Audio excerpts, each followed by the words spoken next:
Hello दोस्तों, स्वागत है आप सभी का हमारे यूट्यूब चैनल टीचर्स मंत्रा ऑफिशियल में। दोस्तों, आज जो नई सीरीज से बात करने जा रहे हैं वो बात होगी हमारी क्रियात्मक अनुसंधान, जिसको हम बोलते हैं एक्शन रिसर्च।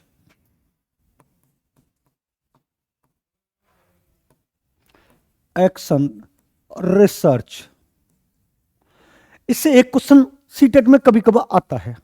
क्रियात्मक अनुसंधान को पढ़ने से पहले हमें यह देखना पड़ेगा कि क्रियात्मक अनुसंधान आया कहां से था। क्लियर बात है, क्योंकि ऐसा नहीं कि डायरेक्ट आपको यहां से पढ़ा दिया जाएगा क्रियात्मक अनुसंधान आप पढ़ लीजिए उठा के रख दिए, ऐसा कुछ नहीं होता। पहले यह देखेंगे कि क्रियात्मक अनुसंधान आया कहां से था और इसका मेन रीजन क्या था और इसके साथ में और कौन कौन से आए थे। ये वाली बात ध्यान में रखनी है। तो थोड़ा मैं आपको ये वाली बात बता दे रहा हूं कि अगर आपसे ये वाली बात पूछे क्रियात्मक अनुसंधान के जनक कौन है तो आप बता देना। इसके जो जनक माने जाते हैं वो स्टीफन एम कोरे माने जाते हैं। स्टीफन एम कोरे। और एक और चीज और लिख दे रहे हैं यहां पर, अब वो आपसे ये पूछेगा इसका उद्देश्य क्या होता है, तो इसका उद्देश्य बताएंगे आप स्कूल या क्लास यानी कक्षा या विद्यालय की तात्कालिक समस्या का समाधान करने के लिए।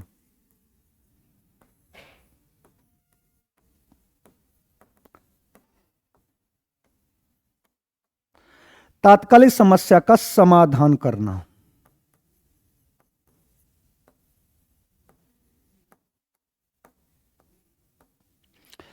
सीटेट में मोस्टली जो आपसे क्वेश्चन पूछेगा वो ये पूछेगा कि क्रियात्मक अनुसंधान या एक्शन रिसर्च का प्रयोग क्यों किया जाता है, इसका मेन उद्देश्य क्या है। तो जब स्कूल या विद्यालय या किसी क्लास में या किसी समाज में भी हो सकती है, ऑन द स्पॉट जो समस्या होती है उसका ऑन द स्पॉट सॉल्व करना या उसका सॉल्यूशन करना, उसका समाधान करने के लिए एक अध्यापक या एक शोधकर्ता जो होता है वो क्रियात्मक अनुसंधान का प्रयोग करता है। ये वाली बात ठीक है, लेकिन ये वाली बात समझने से पहले हमें यह समझना है कि क्रियात्मक अनुसंधान आया कहां से था और क्रियात्मक अनुसंधान को लाने की मेन जरूरत क्या थी। तो सबसे पहले हमें यहां पर यह पढ़ना है कि जो क्रियात्मक अनुसंधान आया था वो आया था अनुसंधान से। कहां से आया था? वो आया था अनुसंधान से। तो आप डालेंगे अनुसंधान।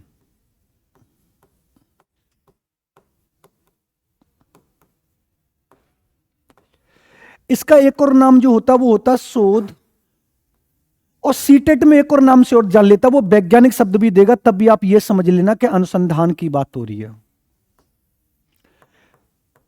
इसको जो इंग्लिश में बोला जाता है वो बोला जाता है रिसर्च।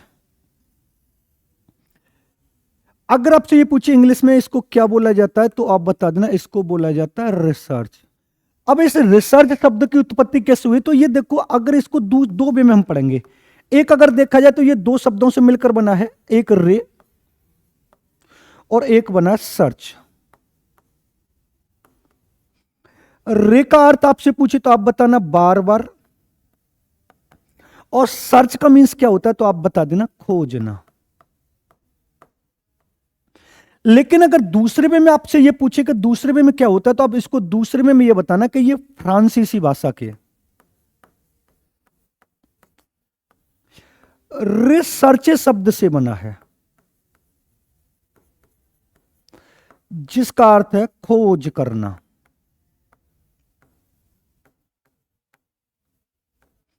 या देखना। अब इसको समझना कैसे कि मान लीजिए मैंने अभी आपको पढ़ाया कि अनुसंधान किसे कहते हैं, तो इसमें इंग्लिश में बोला जाता है रिसर्च शब्द। रिसर्च दो शब्दों से मिलकर बना, रे धन सर्च, यानी किसी समस्या पर हम बार बार जो खोज करते हैं या किसी नए सिद्धांत की स्थापना करते हैं वो रिसर्च कहलाता है। क्लियर बात है। अगर आपसे ऑल ओवर की बात करें, सब ऑल ओवर इसका शाब्दिक अर्थ क्या हो सकता है, तो आप इसका ऑल ओवर जो अर्थ होता है वो आप ये बताना कि किसी समस्या पर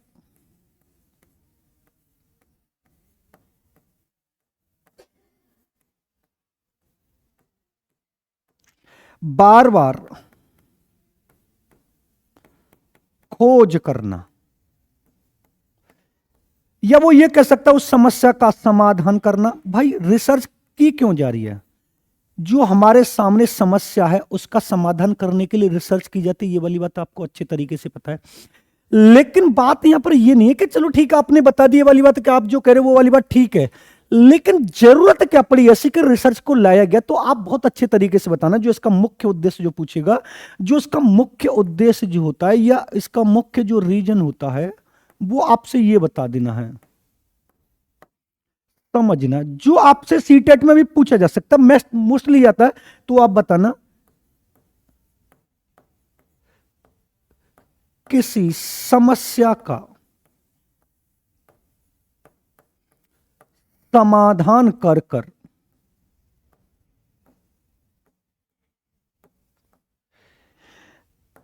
एक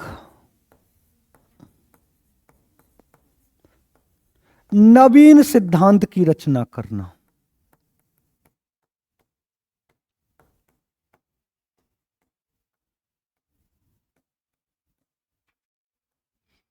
अब आपको कोई ऐसी समस्या दी गई, उस समस्या का समाधान करके उसकी जगह एक नया सिद्धांत स्थापित करने के लिए रिसर्च की जाती है। जो आपने देखा होगा लैब में, जो भी जितनी भी लैब है उनमें जो खोज की जा रही है, वो सब क्या चल रहे हैं? अनुसंधान, रिसर्च, खोज ही तो चल रही है। जब किसी नई समस्या का समाधान या किसी समस्या का समाधान करके जब एक नए सिद्धांत का प्रतिपादन किया जाता, वो क्या कहलाता? हमारा रिसर्च कहलाता। मान लीजिए अभी आपने देखा होगा कि चंद्रमा पर जो हमारा इसरो ने जो भेजा, तो खोज करके द्वारा पहले 2 बार विफल हुआ, फिर तीसरी बार वहां पर गया। तो ये जो इसरो जो कार्य करता है, वो खोज ही तो करता है, नई नई चीजों की खोज करता भी। आपने देखा होगा सूर्य पर भी स्टडी करने के लिए L1 पहुंच चुका है।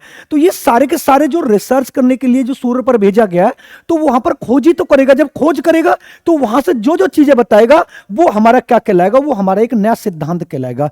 वहां पर एक नवीन सिद्धांत की स्थापना होगी, उस जगह पर क्या क्या चीज है, क्या क्या नहीं है, वो सब देखा जाएगा। ऐसे ही चंद्रमा पर खोज हुई है कि वहां पर पानी हो सकता है, वहां पर जीवन हो सकता है। ये जितने भी कार्य होंगे, वो सब कौन करेगा? अनुसंधान करेगा। कौन करेगा? अनुसंधान करेगा। लेकिन अनुसंधान या रिसर्च या शोध करने के लिए, खोज करने के लिए कुछ स्टेपों से गुजरना पड़ता है, जो आपके सीटेट, यूपीटेट, सुपरटेट में कई बार पूछे भी गए। अगर आपसे ये पूछे एक शोधकर्ता शोध कार्य करते समय निम्नलिखित चरणों में से कौन से सही चरणों से होकर गुजरता है, तो आपको बताएंगे अभी कि चरण कौन कौन से होते हैं। उसके बाद आएंगे हम क्रियात्मक अनुसंधान कहां से है, क्योंकि क्रियात्मक अनुसंधान जो है वो अनुसंधान का एक भाग है। वैसे 3 प्रकार का होता है मुख्य रूप से, प्रयोगात्मक और मौलिक और क्रियात्मक अनुसंधान, जो अभी हम आपको बताएंगे। आप इसको नोट डाउन कर लीजिए। अगर आपसे यहां पर यह पूछे, इसको तो मैं बाद में पढ़ाऊंगा, थोड़ा बहुत मैंने आपको बता दिया कि अनुसंधान का मुख्य उद्देश्य क्या है, तो आप बताएंगे किसी समस्या का पर बार बार खोज करना। लेकिन उस समस्या पर बार बार खोज करके उसका समाधान करने के क्या किया जाता है, तो आप बताएंगे एक नवीन सिद्धांत या एक नवीन नए सिद्धांत की स्थापना की जाती है, जो कभी चेंजेबल नहीं होता। और एक बात तो ध्यान रखिएगा, जब भी रिसर्च या शोध के द्वारा जो सिद्धांत स्थापित किया जाता है, वो कभी चेंज नहीं हो सकता। उसकी जगह दूसरा आ सकता है, लेकिन उसकी भी मान्यता रहेगी, जो उसकी जगह आएगा वो उसकी भी मान्यता रहेगी। तो ये वाली बात आपको समझनी चाहिए, क्योंकि सिद्धांत कभी चेंजेबल नहीं होते और नियम हमेशा चेंजेबल रहते हैं। क्योंकि नियम अपने स्वार्थ के आधार पर बने जाते हैं, लेकिन सिद्धांत लैब में प्रयोग करके बना स्थापित किए जाते हैं। तो आप इसको नोट डाउन कर लीजिए। उसके बाद जब हम चलते हैं नेक्स्ट, तो आपको यहां पर हेडिंग डालनी है कि शोध के चरण।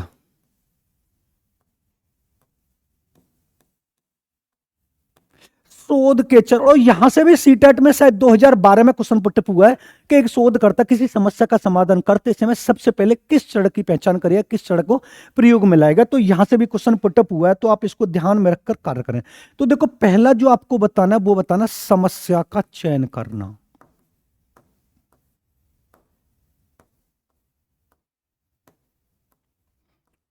या आपसे यह भी पूछ सकता है समस्या की पहचान करना। क्या करना? पहचान करना। दूसरा आपको बताना शोध की रूपरेखा।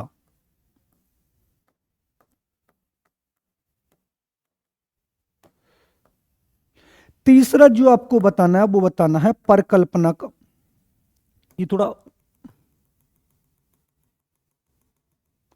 दूसरे नंबर पाएगा, आपको बताना परिकल्पना का प्रतिपादन करना।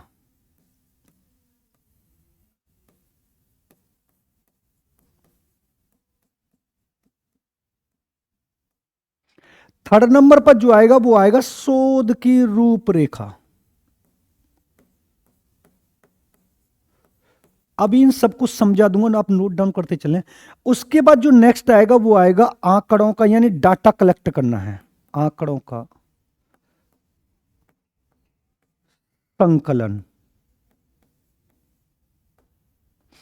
उसके बाद जो नेक्स्ट आएगा वो आएगा आंकड़ों का विश्लेषण।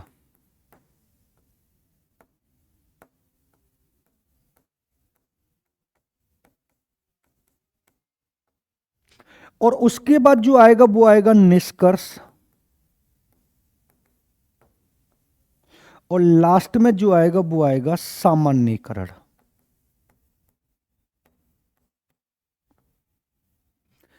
इनमें से आपको डिटेल में आपसे पूछता भी है कि निम्नलिखित में से एक शोधकर्ता शोध कार्य करते समय सबसे पहले किस स्टेप का चयन करेगा, तो आपको बता देना समस्या का चयन या पहचान।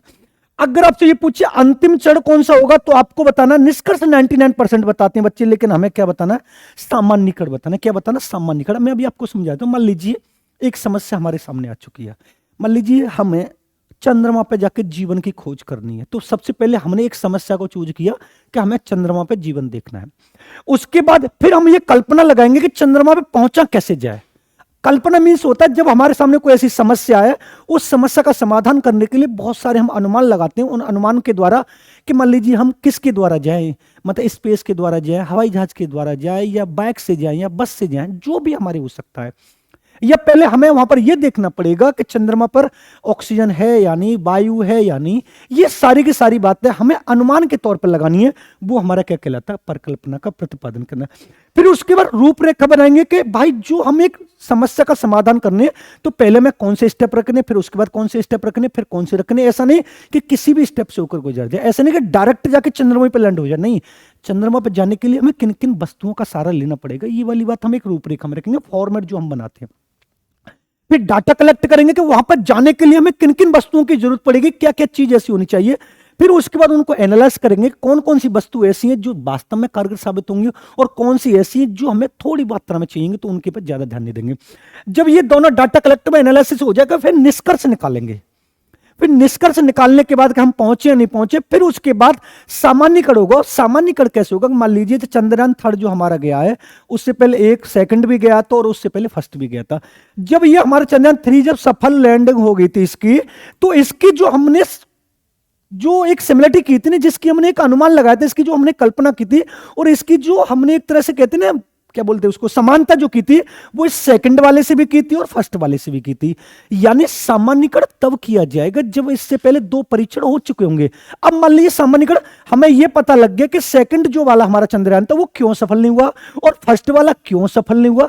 भाई इन दोनों की जो व्याख्या और इन दोनों की इसकी व्याख्या, इन दोनों के द्वारा ही हम दोनों में देखा ना सामान्यीकरण, कि भाई इस वाले में हमें ये चीज मिली थी और ये वाले में हमें ये चीज मिली थी, तब जाकर हमें सामान्यीकरण होता है। कभी कभी बच्चों से ये पूछा जाए कि एक शोध कार्य करते हैं, सबसे अंतिम बिंदु किसको करेगा, तो बच्चा 99% किसको लगाता है, निष्कर्ष को। जबकि राइट आंसर आपको क्या लगाना है, सामान्यीकरण। क्लियर, समझ में आ गया।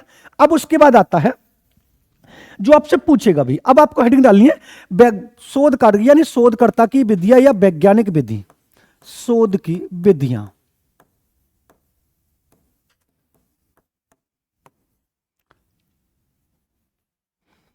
अब एक शोधकर्ता जब भी किसी समस्या का समाधान करेगा, तो उसके लिए कुछ विशेषताएं भी हो सकती है, कुछ विधि भी हो सकती हैं। तो देखो, सबसे पहली जो आपको बतानी है वो बतानी है वस्तुनिष्ठ विधि, यानी वस्तुनिष्ठता। उसके बाद आपको बतानी है संशोधन विधि या संशोधनीय।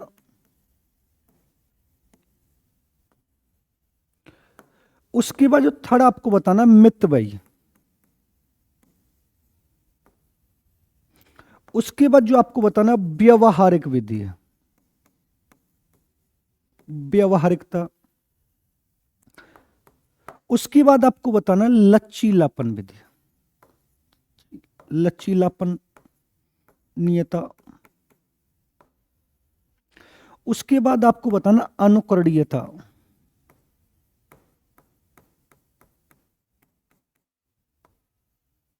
उसके बाद आपको बताना है सृजनशीलता या सृजनात्मकता। और उसके बाद आपको बता देना है परिभाषित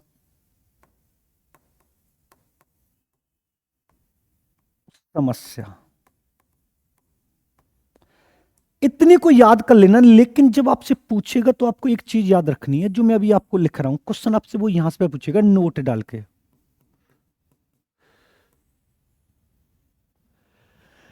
वैज्ञानिक विधि में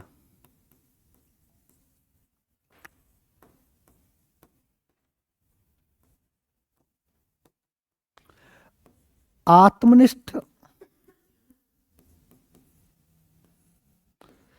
या व्यक्तिनिष्ठ?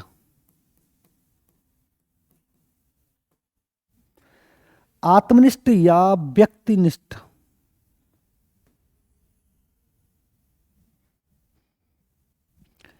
विधि को नहीं रखा जाता है।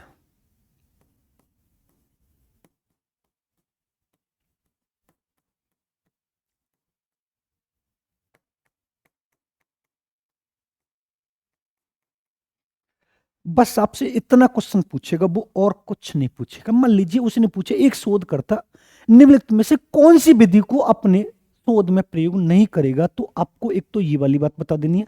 इनका दूसरा नाम ये भी हो सकता है, ये आत्मनिष्ठ हो सकती है या फिर व्यक्तिनिष्ठ होती है।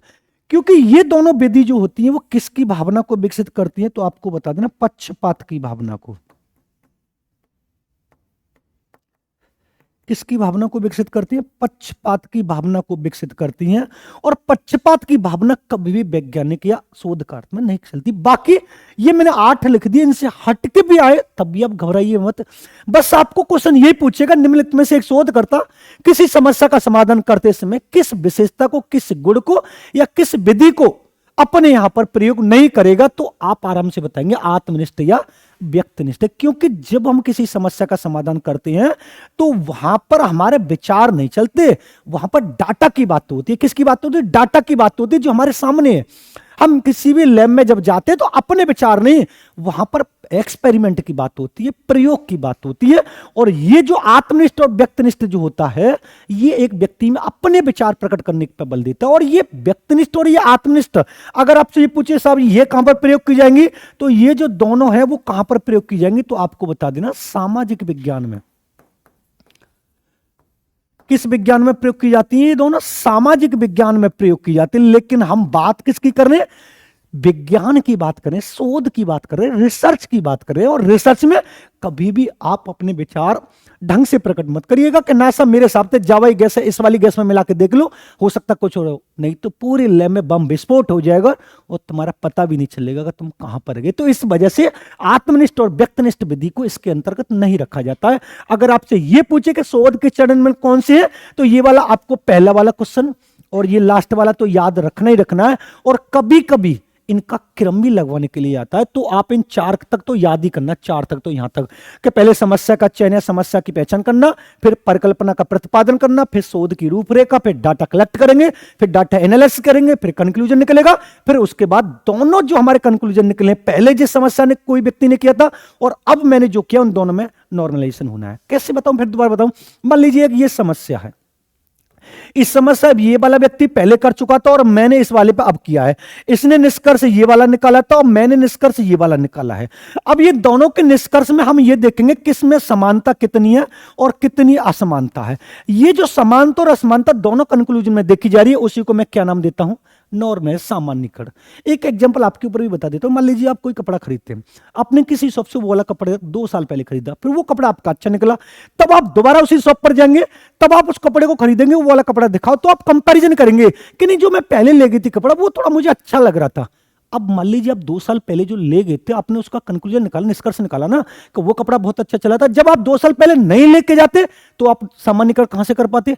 तो सामान्यीकरण तब होगा जब हमारे सामने 2 निष्कर्ष होंगे, तब उन दोनों निष्कर्षों में हम ये देखेंगे किसमें समानता कितनी और कितनी असमानता इन दोनों में पाई जाती है। तो आप निष्कर्ष मन लगाना लास्ट में क्या लगाना? सामान्यीकरण। अगर ये पूछिए एक अच्छी शोध विधि कौन सी विधि नहीं है, तो आत्मनिष्ठ और व्यक्तिनिष्ठता। और ये आपसे ये पूछिए इसमें किसकी भावना का विकास होता है, तो आप बताएंगे पक्षपात की भावना का विकास होता है। पक्षपात की भावना का विकास होता है। आप इसको नोट डाउन कर लीजिए। अब जो हम आएंगे, अब आएंगे क्रियात्मक अनुसंधान, जो आपका मेन टॉपिक था। अब आपसे पूछेगा शोध के प्रकार कितने हैं? शोध के प्रकार,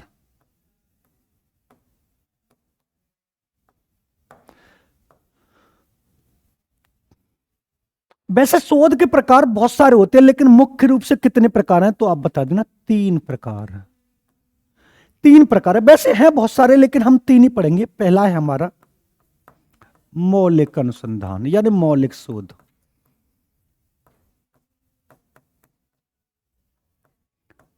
इसको बोला जाता फंडामेंटल रिसर्च।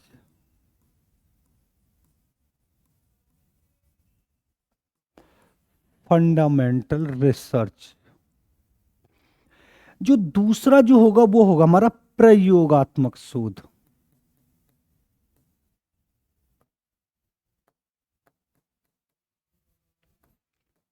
इसको बोलते हैं दोस्त एप्लाइड रिसर्च।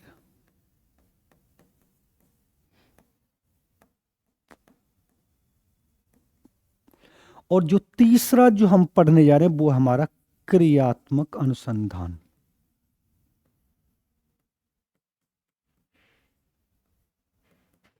जिसको हम क्या बोलते हैं, एक्शन रिसर्च।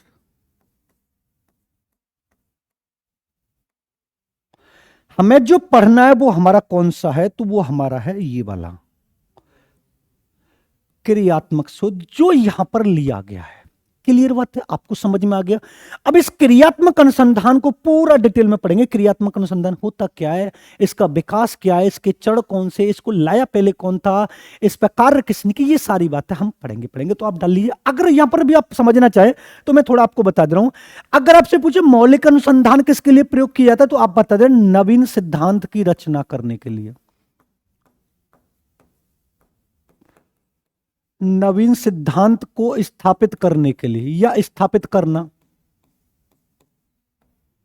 अभी जो मैंने आपको यहां पर ये वाली चीज पढ़ाई थी ना कि ये जो सारा कार्य कर रहा है, नवीन सिद्धांत की रचना ये कर रहा है, किसी समस्या पर शोध करने का, ये पूरा का पूरा फंडामेंटल रिसर्च हो रहा है। फंडामेंटल रिसर्च जो होता है, किसी समस्या जब दी जाती है उस समस्या को पूर्ण रूप से समाधान करेगा। समाधान करने के बाद एक नए सिद्धांत के, और जो फंडामेंटल रिसर्च होता है वो इन स्टेपों से होकर गुजरता है और उसी की ये विधि कहलाती है। और उसके बाद जब आपसे ये पूछे कि प्रयोगात्मक शोध किसके लिए प्रयोग किया जाता है, तो आप बताना प्रयोगात्मक जो शोध होता है वो सिद्धांत को अपने व्यवहार में लाना, सिद्धांत को अपने प्रयोग में लाना, जो फंडामेंटल ने स्थापित किया प्रयोग में लाना। मान लीजिए आपने एक सुना होगा E बराबर mc², ये वाला सुना होगा। अगर आपने नहीं सुना तो केपलर के नियम सुनेंगे, न्यूटन के नियम सुनेंगे। ये जो सारे केपलर के नियम स्थापित किए गए, न्यूटन के नियम स्थापित किए गए, E बराबर mc², जो ये सिद्धांत स्थापित किए, इन सबकी स्थापना किसने किया, मौलिक शोध, फंडामेंटल। लेकिन आज जब ये हमें प्रयोग में लाते हैं, हम अपने व्यवहार में डाल रहे हैं, तो ये साला कौन सा चल रहा है, पूरा का पूरा हमारा चल रहा है एप्लाइड रिसर्च। लेकिन जब हम इसकी तरफ आते हैं क्रियात्मक अनुसंधान की, तो इसका अपना अलग ही फंडा है, इसका अपना अलग ही फंडा है। तो आप इसको डालेंगे यहां पर क्रियात्मक अनुसंधान।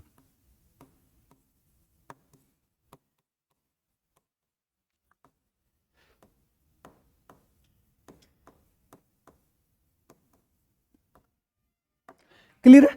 अब इसको भी दो भागों में, इसको हम बोलते हैं एक्शन रिसर्च।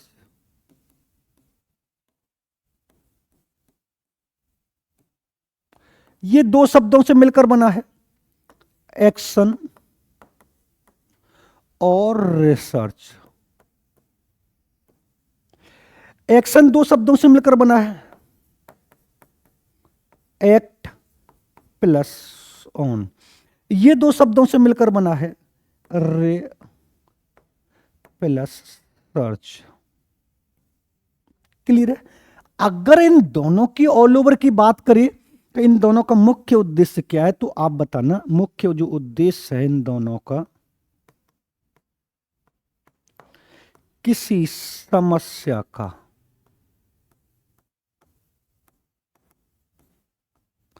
तात्कालिक समाधान करना।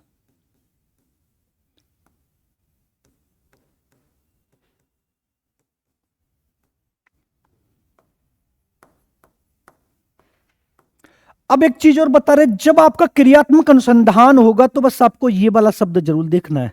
अगर ये वाला शब्द आ रहा है तत्काल, तो ये समझ लीजिए बात किसकी हो रही है, क्रियात्मक अनुसंधान की। मान लीजिए, और ये जब भी प्रयोग किया जाएगा तो तीन जगह प्रयोग किया जाएगा, मैं आपको बता दे रहा हूं। अगर ये तात्कालिक जो समस्या आएगी, अगर आपसे यहां पर ये वाली बात करें कि ये तात्कालिक समस्या जो आएगी वो कहां कहां पर आएगी, तब भी मैं आपको बता दे रहा हूं, ये तात्कालिक जो समस्या आएगी वो तीन जगह आएगी। कहां पर आएगी, तीन जगह।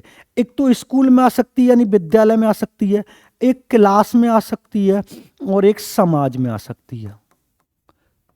इन तीनों जगह जो समस्या होगी उसका ऑन द स्पॉट समाधान करने के लिए एक व्यक्ति किस अनुसंधान का प्रयोग करेगा, तो आपका दिमाग में अटैक होना चाहिए, क्रियात्मक अनुसंधान का प्रयोग करेगा। किसका प्रयोग करेगा, क्रियात्मक। मान लीजिए, अब जैसे मान लीजिए मैं अपनी क्लास ले रहा हूं, मेरी क्लास में लेते समय चौक खत्म हो जाते हैं, चौक खत्म हो जाते हैं तो ऑन द स्पॉट चौक आएंगे तो क्लास होगी, तो ऑन द स्पॉट चौक की व्यवस्था जो की जाएगी, चौक आ जाते तो समस्या का समाधान हो गया।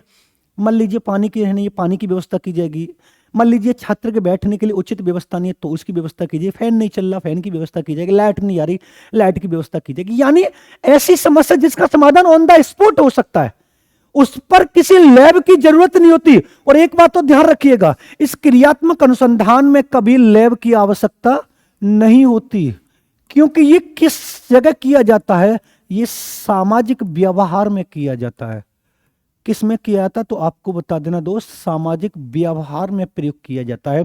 क्योंकि मान लीजिए चौक की व्यवस्था हो रही है तो चौक को लाने के लिए लैब में जाएंगे, हम पहले रिसर्च करेंगे उस पर। नहीं, ये सारे के सारे काम तो रिसर्च वाला काम कौन करेगा, ये वाला करेगा। उसको व्यवहार में कौन लाएगा, ये वाला करेगा। और ये वाला ऐसा होगा जो ऑन द स्पॉट जो समस्या आ रही है उसका समाधान करने के लिए क्रियात्मक अनुसंधान का प्रयोग करेगा। आप इसको नोट डाउन कर लीजिए।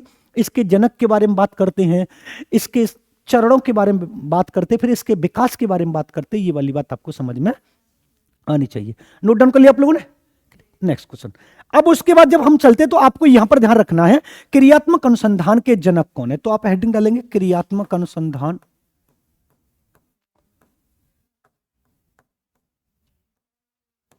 समझना। अब यहां से क्वेश्चन जो पुटअप होंगे वो 100% आपको टेट और सुपर टेट में तो मिलेगा ही मिलेगा। 1000% बोले, सुपर टेट और टेट में तो आता ही आता है, लेकिन सी टेट में कभी कभी आता है। सबसे पहले आपसे पूछेगा जनक कौन है। जो हमने शुरुआती दौर में बात की तो आपको बता देना स्टीफन एम कोरे हैं।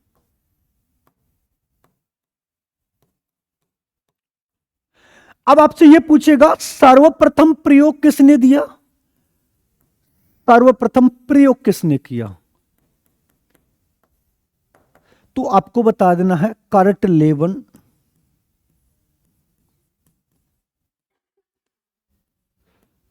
कोलियर और विलियम जेम्स।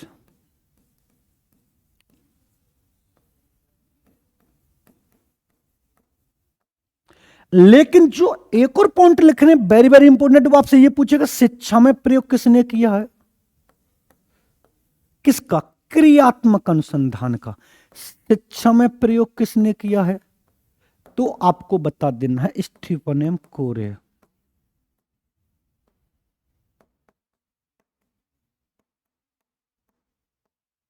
लेकिन आपसे अब थोड़ा यूपी वाले भी चालू हो गए, सीबीएसई वाले भी चालू हो गए और सुपर टेट वाले भी चालू हो गए। इसी क्वेश्चन को वो घुमा के पूछ लेंगे आपसे कोलियर कि इसके वास्तविक जनक कौन है। बात एक ही है लेकिन एक शब्द लगा देते हैं, वास्तविक जनक। तो वास्तविक जनक भी आपको कौन बताने, स्टीफन एम कोरे। लेकिन जो सीटेट में आपसे पूछा जा रहा है वो क्या है, तो आप इसको बताएंगे इसका मुख्य उद्देश्य।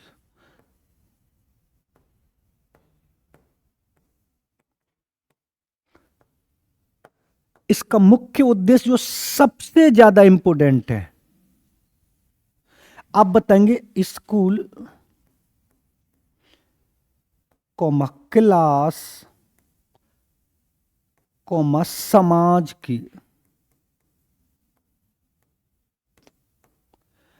तात्कालिक समस्या का समाधान करना। बस आपको ये वाला शब्द तो याद रखना है, तात्कालिक समस्या का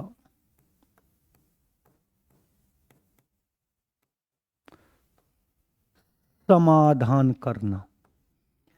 ये वाला शब्द तो आपको भूलना है ही नहीं, क्योंकि ये तो पूरा है क्रियात्मक अनुसंधान का ऑन द स्पॉट जिस समस्या का समाधान करने के लिए जिस रिसर्च का प्रयोग किया था दोस्त, उसको आपको बताना एक्शन रिसर्च का प्रयोग किया था। अगर आपसे पूछे क्रियात्मक अनुसंधान का सर्वप्रथम संप्रत्यय, वो इस वाले शब्द को ऐसे भी बोल सकता है कि सर्वप्रथम संप्रत्यय किसने दिया।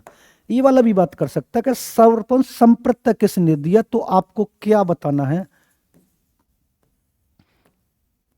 Cart Lewin, Collier, William James भी इसके राइटर। सर्व संप्रत्यय मतलब अवधारणा खोज किसने की है, शिक्षा में प्रयोग किसने किया, स्टीफन एम कोरे ने किया है। वास्तविक जनक कौन माने जाते हैं, स्टीफन एम कोरे माने जाते हैं। जनक कौन माने जाते हैं? स्टीफन एम कोरे। सिर्फ उसने ये वाला शब्द बता लगा दिया कि वास्तविक जनक कौन माने जाते हैं, स्टीफन एम कोरे। वैसे जनक कौन माने जाते हैं, तो भी स्टीफन एम कोरे। बात तो एक ही है ना, लेकिन घुमा के पूछ रहा है।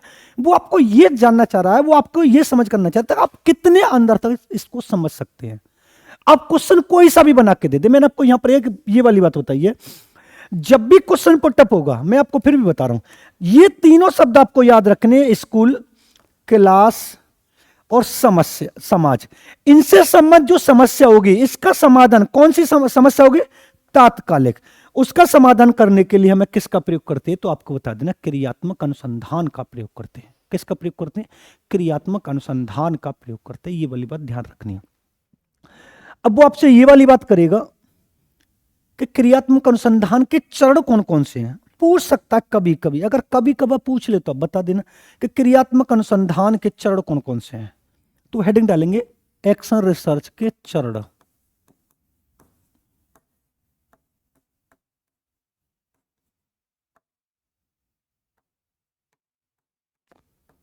तो इसकी जो चरण हैं वो कितने माने जाते हैं? तो आपको बता देना 4 माने जाते हैं।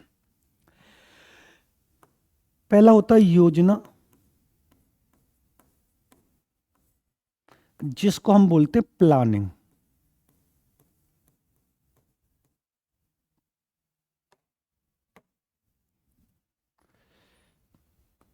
फिर उसके बाद होता है क्रियान्वयन,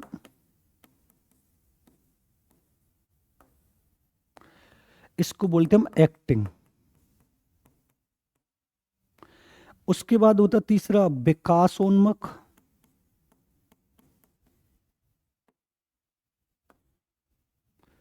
जिसको बोलते हैं डेवलपमेंटिंग।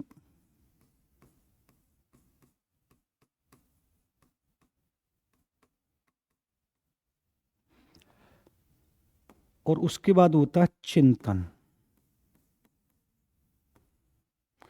जिसको बोलते हैं हम रिफ्लेक्टिंग।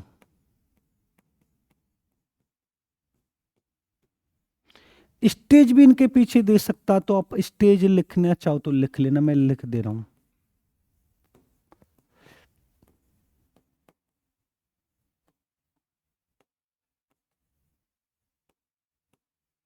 ये वाली बात आपको समझ में आनी चाहिए। अगर ट्रिक से याद करना चाहो ना हो तो आप इसको ऐसे ट्रिक के याद कर लेना, पी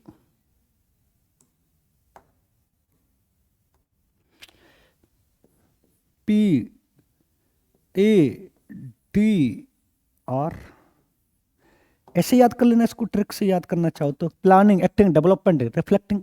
बात ये याद तो करना पड़ेगा ही पड़ेगा। ये वाली बात आपको समझ में आनी चाहिए। अब यहां पर एक और चीज आपसे पूछ सकता है, वो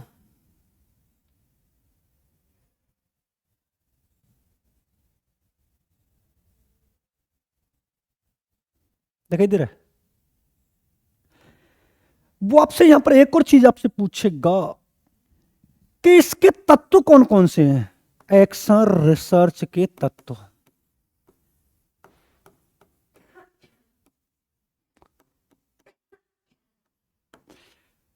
एक्शन रिसर्च के तत्व कौन कौन से होते हैं? तो इसको तो कोई भी कर सकता है, कोई भी। जरूरी ये नहीं कोई विशेषज्ञ करता हो, मैं भी कर सकता हूं, आप भी कर सकते हो, चपरासी भी कर सकता हो, कोई भी कर सकता हो। तो आप बता देना इसके तत्व कौन कौन से होते हैं। तो पहला हो जाएगा शिक्षक, जो सबसे ज्यादा होता है। उसके बाद होगा छात्र, उसके बाद हो सकता है प्रधानाचार्य,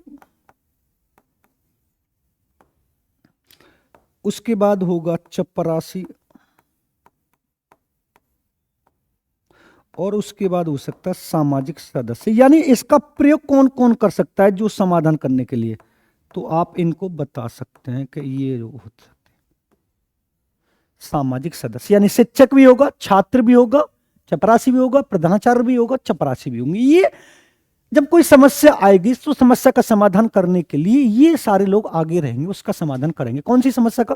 तात्कालिक समस्या का समाधान करने के लिए इनका प्रयोग किया जाएगा। आप इनको नोट डाउन कर लीजिए।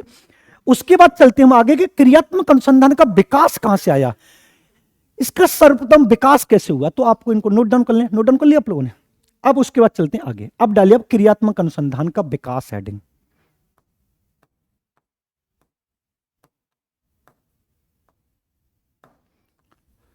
क्रियात्मक अनुसंधान का विकास। सर्वप्रथम 1926 में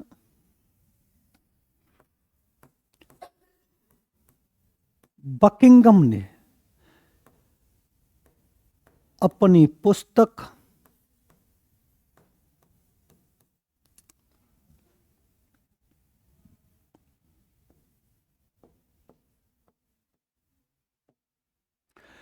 रिसर्च फॉर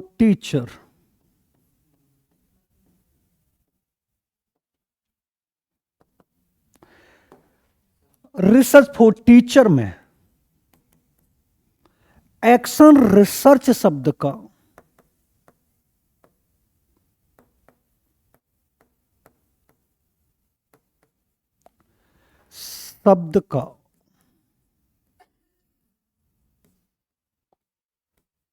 सर्वप्रथम प्रयोग किया,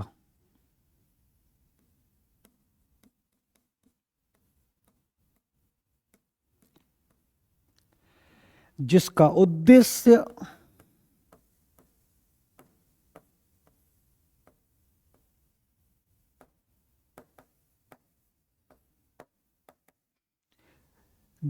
उद्देश्य किसी विद्यालय या क्लास की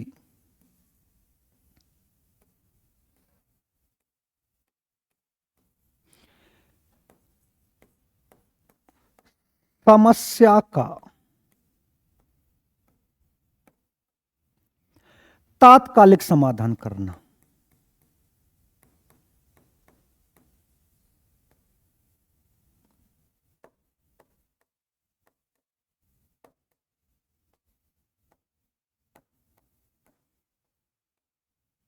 ये इसका विकास है।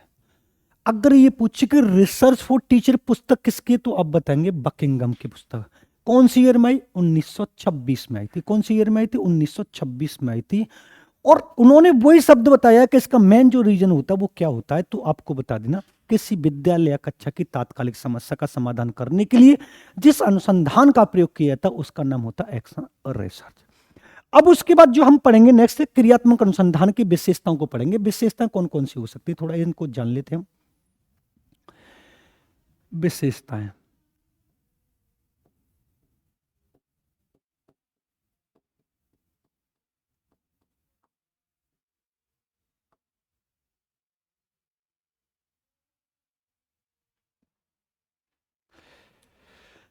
सबसे पहला लिखेंगे समय सारणी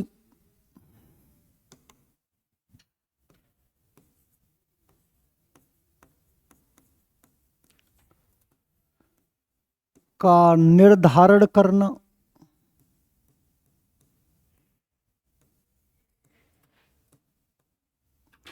दूसरा पॉइंट लिखेंगे पाठ्यक्रम में सुधार करना।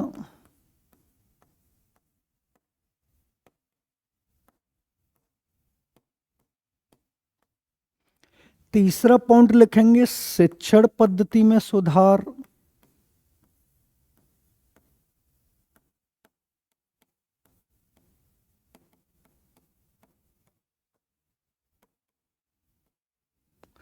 उसके बाद लिखेंगे अच्छे वातावरण का निर्माण करना।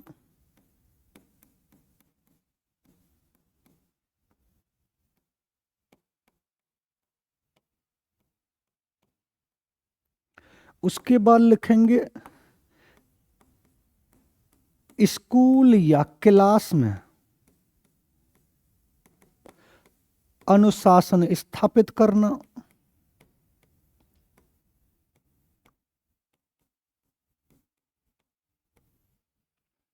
उसके बाद लिखेंगे दैनिक जीवन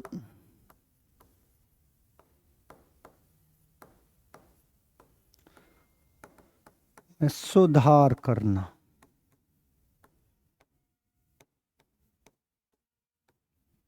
जितने भी मैं आपको पॉइंट लिखा रहा हूं वो टोटल पॉइंट वही वाले हैं जो एक स्कूल में होंगे, एक समाज में होंगे और एक विद्यालय में, क्लास में होंगे। समय सारणी का निर्धारण का टाइम टेबल का भी निर्धारण किया जा सकता है। मान लीजिए अभी क्लास चल रही है थोड़ी 10 बजे से, जब गर्मियों का समय आएगा तो थोड़ी क्लास पहले हो जाएंगी, हो सकता है और ठंड होगी तो क्लास और लेट हो जाएंगी। तो टाइम टेबल का निर्धारण करने के लिए कि समय को देखते हुए कौन सी टाइम टेबल को निर्धारण किया जाए, उसमें संशोधन किया जाए, ये सब किसका होता है? क्रियात्मक अनुसार। पाठ्यक्रम में सुधार, मान लीजिए हमने कोई सिलेबस बनाया बच्चों को पढ़ाने के लिए, उस सिलेबस में सुधार करने के लिए कि यार अभी पाठ्यक्रम हमें पहले ये वाली वस्तु पढ़ानी चाहिए, उसके बाद हमें ये वाली वस्तु पढ़ानी, तो ये वाली बात भी हो जाएगी। शिक्षण पद्धति में यानी हमारे पढ़ाने के तरीके में भी सुधार होना चाहिए, कौन सी विधि कब और किस समय पर हमें अपनानी चाहिए, ये वाली बात भी होनी चाहिए। अच्छे वातावरण का निर्माण करना चाहिए कि बालक को एक ऐसा महसूस हो कि हाँ यार यहाँ पर हमें सीखने का ज्यादा अनुभव हो रहा है, हमें सीखने को ज्यादा मिल रहा है। एक ऐसे माहौल का हमें निर्माण करना है, स्कूल क्लास में अनुशासन स्थापित करना है, ये वाली बात भी ठीक है। और दैनिक जीवन में भी सुधार करना है। ये सारे के सारे पॉइंट, ये जो समस्या आएंगी, इन समस्याओं का समाधान करने के लिए हमें क्रियात्मक अनुसंधान की आवश्यकता पड़ेगी। ये था दोस्तों क्रियात्मक अनुसंधान। इस क्रियात्मक अनुसंधान में मैंने आपको क्या क्या पढ़ाया, थोड़ा इसको समझ लेते हैं। मैंने सबसे पहले आपको क्या पढ़ाया था, देखो सबसे पहले मैंने आपको क्रियात्मक अनुसंधान चैप्टर स्टार्ट किया था, लेकिन उसमें मैंने आपको यह बताने की कोशिश की थी क्रियात्मक अनुसंधान आया कहां से था। तो उसके बाद मैंने आपको बताया था कि अनुसंधान शोध या वैज्ञानिक, अगर हो सकता है सीटेट में वैज्ञानिक विधि के नाम से है तब भी आप समझ रहे रिसर्च की बात हो रही है। तो रिसर्च दो शब्दों से मिलकर बना रे धन सर्च, यानी किसी तथ्य की बार बार खोज करना, जो फ्रांसीसी भाषा के रिसर्च शब्द से मिलकर खोज करना, किसी समस्या पर बार बार खोज करना है, उसका समाधान करना। लेकिन आपसे ये पूछे अनुसंधान शोध वैज्ञानिक का मुख्य उद्देश्य क्या होता है, तो किसी समस्या का समाधान करके एक नए सिद्धांत का स्थापित किया जाता है, किसी नए सिद्धांत की रचना की जाती है, उसका नाम वैज्ञानिक विधि या अनुसंधान या शोध कहलाता है। क्लियर बात है। उसके बाद मैंने आपको यह बताया था कि जब हम किसी शोध को करते हैं, किसी समस्या का समाधान करते हैं, तो हमें कुछ स्टेपों से होकर गुजरना पड़ता है। और ये वाला क्वेश्चन शायद 2012 में पूछा भी गया कि एक शोधकर्ता शोध कार्य करते समय या किसी समस्या का समाधान करते समय एक अध्यापक या छात्र सबसे पहले किस बिंदु की पहचान करेगा। तो आपको सबसे पहले कौन सा बिंदु बताना है, तो आपको बताना समस्या का चयन या समस्या की पहचान करना। उसके कल्पना करेंगे किन किन कौन कौन से ऐसे अनुमान है जिसके द्वारा समस्या का समाधान किया जाएगा, फिर उसकी रूपरेखा बनाएंगे, फिर डाटा कलेक्ट करेंगे, डाटा एनालिसिस करेंगे, फिर उसका कंक्लूजन निकालेंगे, फिर उसके बाद नॉर्मलाइजेशन करेंगे कि जो पहले जिस पर रिसर्च को जो कोई खोज कर चुका है, हमने जो खोज की उन दोनों में कितनी समानता और असमानता है। लेकिन कुछ विधियां भी हो सकती हैं, यहां पर उन विधियों में से आपको बहुत सारी करनी। वस्तुनिष्ठता, संशोधन, मित भी होता है, कम खर्चीली हो, कम खर्चीली हो। आपको यह समझ में ना आ रहा हो कि मान लीजिए हमें एक ऐसी विधि भी लेनी है, ऐसा ना हो कि समस्या का समाधान करने के लिए हमें 100 रुपए मिलने और हमें उसमें 500 रुपए खर्च कर दे, नहीं। यानी ऐसी विधि लेनी जो कम खर्चीली हो, कम समय भी हो। उसका लचीलापन जरूरी ये नहीं कि हमने एक बार जिसका निर्णय कर लिया उसके बाद उसी को लेकर चलेंगे, नहीं। अकॉर्डिंग टू कंडीशन, परिस्थिति को ध्यान में रखते हुए हम उसमें संशोधन या उसको इधर से उधर बढ़ा भी सकते हैं। अनुकरणीयता, अगर हमें कहीं से कुछ अच्छा डाटा मिल रहा है तो हम उसको फॉलो कर सकते हैं, जरूरी नहीं। लेकिन डिक्टो फॉलो नहीं करना, बिल्कुल कॉपी पेस्ट कर दोगे तो बिल्कुल गड़बड़ हो जाएगा। मान लीजिए जब आप भगवान करे आगे जाके आप रिसर्च करें, थीसिस लेकर पीएचडी करें, तो ये सारा आपको इनसे गुजरना पड़ेगा। सृजनात्मकता, आप में क्रिएटिविटी होनी चाहिए। किसी भी डाटा को कलेक्ट करते समय आप कितने तरीके से प्रेषित कर सकते हो, और समस्या ऐसी होनी चाहिए जिससे वो संबंधित हो। क्लियर बात है। और उसके अंतर कौन सी विधि को नहीं रखा जाएगा, तो आपको आत्मनिष्ठ या व्यक्तिनिष्ठ विधि, वो आपसे क्वेश्चन यही पुटअप करेगा कि निम्नलिखित में से एक अच्छी वैज्ञानिक विधि की कौन सी विशेषता नहीं है। तो आप इन दो शब्दों को याद रखेंगे, व्यक्तिनिष्ठ या आत्मनिष्ठ, क्योंकि इसके द्वारा एक व्यक्ति में किसकी भावना का विकास होता है, तो मैंने आपको बताया किसकी भावना का विकास होता है। और ये जो दोनों विधि किसमें प्रयोग की जाती है, तो मैंने आपको बताया किसमें प्रयोग की जाती है, सामाजिक विज्ञान है। लेकिन हम यहां पर किसकी बात कर रहे हैं, वैज्ञानिक विधि की बात कर रहे हैं। उसके बाद मैंने आपको बताया कि उसके प्रकार कितने होते हैं, 100। तो एक मैंने आपको बताया फंडामेंटल होता है, एक अप्लाइड होता है और एक क्रियात्मक, जो हमें मेन रीजन हमें क्रियात्मक अनुसंधान पढ़ना है। फंडामेंटल होता है नवीन सिद्धांत का स्थापित करने के लिए, नवीन सिद्धांत को अपने व्यवहार या प्रयोग में लाने के लिए। अप्लाइड होता है क्रियात्मक अनुसंधान जो होता है, एक्ट ऑन यानी एक्शन रिसर्च जो होता है, किसी समस्या का तात्कालिक समाधान करने के लिए इसका हम प्रयोग करते हैं। उसके बाद मैंने आपको बताया क्रियात्मक अनुसंधान के जनक कौन है, स्टीफन एम कोरे। वास्तविक जनक की बात करें तो स्टीफन एम कोरे, और सर्वप्रथम इसका प्रयोग कार्ल लेविन, विलियम जेम्स और कोलियर ने किया था। और इसका मुख्य उद्देश्य जो होता है वो किसी विद्यालय, स्कूल या समाज की ऑन द स्पॉट जो समस्या होती है उसका समाधान करने के लिए किया गया था। इसके चरण की बात करें तो PADR collect, planning, acting, development और रिफ्लेक्टिंग, आप इसके चरण बता सकते हैं। इसके तत्व, इसको प्रयोग कोई भी कर सकता है। मैंने तो ये लिख दिए, कोई भी, जरूरी है नहीं, एक अनपढ़ व्यक्ति भी कर सकता है। मान लीजिए हमारे विद्यालय में सफाई की आवश्यकता है, सफाई कर्म की आवश्यकता है, सफाई वाला नहीं है, तो क्या उसके लिए ग्रेजुएट लेकिन कोई अनपढ़ व्यक्ति भी सफाई कर सकता है, वो भी तो एक समस्या है। तो जिस समस्या का ऑन द स्पॉट समाधान किया जाएगा वो क्रियात्मक अनुसंधान कहलाएगा, उसका प्रयोग कोई भी कर सकता है। उसके बाद मैंने आपको बताया इसका विकास कब हुआ, तो एक बकिंगम नामक व्यक्ति आया था, उसने अपनी पुस्तक रिसर्च फॉर टीचर यानी 1926 में एक्शन रिसर्च शब्द का सर्वप्रथम प्रयोग किया, और उसका जो मेन रीजन बताया तो वही वाला विद्यालय स्कूल। बस आपको याद यही रखना है, तात्कालिक समस्या का समाधान करने के लिए क्रियात्मक अनुसंधान को लाया गया। तो उसके बाद ये मैंने आपको इसकी विशेषता बता दी थी। ये था दोस्तों क्रियात्मक अनुसंधान। मिलेंगे नेक्स्ट वीडियो में। चैनल पर नए हो तो चैनल को सब्सक्राइब कर लेना, बेल आइकन ऑल को प्रेस कर लेना, जिससे आने वाले वीडियो का नोटिफिकेशन आपको मिलता रहे। मिलते हैं नेक्स्ट वीडियो में। धन्यवाद।